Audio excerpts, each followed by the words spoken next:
नमस्कार अमरावती। डॉक्टर बाबासाहेब आंबेडकर चौकात शेषनाग गजभिये यांनी सुरू केलेल्या जिवंत समाधी आंदोलनामुळे शहरात खळबळ उडालीये। प्रशासनाने अनेक वर्षे मागण्यांकडे दुर्लक्ष केल्याचा आरोप करत त्यांनी लेखी स्वरूपात मागण्या मान्य झाल्याशिवाय आंदोलन मागे घेणार नसल्याची भूमिका घेतलीये। जीव गेला तरी माघार घेणार नाही असा इशाराही त्यांनी दिला। आंदोलनांच्या प्रमुख मागण्यांमध्ये डॉक्टर बाबासाहेब आंबेडकर स्मारकासाठी जागा हस्तांतरित करणे, इरविन सामान्य रुग्णालयाला डॉक्टर बाबासाहेब आंबेडकर यांचे नाव देणे, शिवटेकडीवर छत्रपती शिवाजी महाराजांचा 101 फूट उंच पुतळा आणि जिल्हा व सत्र न्यायालय परिसरात डॉक्टर बाबासाहेब आंबेडकर यांचा 50 फूट उंच पुतळा उभारण्याचा समावेश आहे। आंदोलनस्थळी माजी लेडी गव्हर्नर कमलताई गवई यांनी भेट देऊन पाठिंबा दिला।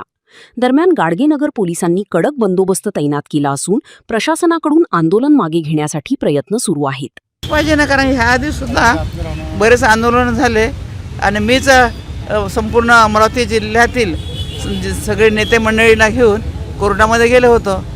त्यांनी तेव्हा सुद्धा पुढच्या याला देतो म्हणून कबूल केलं। मग नंतर काय झालं काय माहीत नाही, कारण मी जेव्हा गेली तेव्हा मला त्यांनी कबूल केलं होतं कोर्टामध्ये। तर आता काय झालं ते पाहावं लागेल, कारण मला माझी मदत घेतली तर मी मदत देते, कोणाला वाटतं की मदत घेतली पाहिजे तर मी मदत देईल। आणि मी जेव्हा नागपूरला कोर्टामध्ये गेलो होतो तर आम्ही खूप सारे लोक गेलो होतो ना, तर त्यावेळेस त्यांनी आता पुढच्या याच्या तारखेवर देतो म्हणून सांगितलं होतं। त्याच्यानंतर पुढच्या तारखेवर मला काही माहिती दिली नाही कोणी, आणि मला कोणी माहिती दिली तर मी जिवंत ह्या कामासाठी साहेबांनी मला ठेवलेलं आहे ना, दुसरं कोणतं काम आहे मला? त्याने चुकीचं म्हणते तो, ते लिहून दिल्यानंतर तो चुकीचं सांगून राहिला। ते लिहून दिल्यानंतर उपोषण सोडणार आहे, त्याला बोलता नाही आलं। समाधी आंदोलन 12 वर्षापासून अमरावती जिल्ह्यातील सगळं जे बाबासाहेबांना आस्थाने मानणारे आहे त्यांनी जो पाठलाग केलेला आहे त्यांचं अभिनंदन करतो। ही जे मागणी मी करत आहे ही बाबासाहेबांच्या जागेसाठी मागणी करत आहे।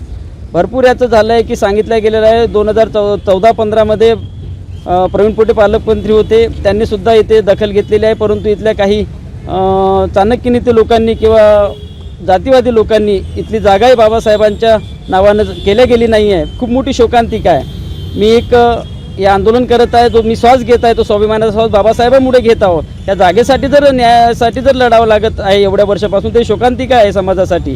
हे तातडीने आता निकाल सरकारने लावावा हीच माझी मागणी आहे। जर हे झाले नाही तर 15 ऑगस्टपर्यंत मी जर आता ही समाधी घेतलेली आहे, पूर्ण समाधी, माझा जीव जरी गेला तरी, जर जीव गेल्यानंतर जर ही जागा मिळत असेल तर माझा जीवसुद्धा मी अर्पण करायला तयार आहे या जागेसाठी। तातडीने ही जागा हस्तांतरित करून इथे स्मारक बांधण्यात यावं बाबासाहेबांचं, जे प्रेरणास्थान सगळं अमरावती जिल्ह्याचे 30+ लाख लोकसंख्या आहे, त्यांचं प्रेरणास्थान ही जागा आहे। तर तातडीनं सरकारने याकडे लक्ष द्यावं। 15 ऑगस्टपर्यंत जर लक्ष दिलं नाही तर या ठिकाणी मी पूर्ण माझा जीव देण्याची तयारी माझी आहे।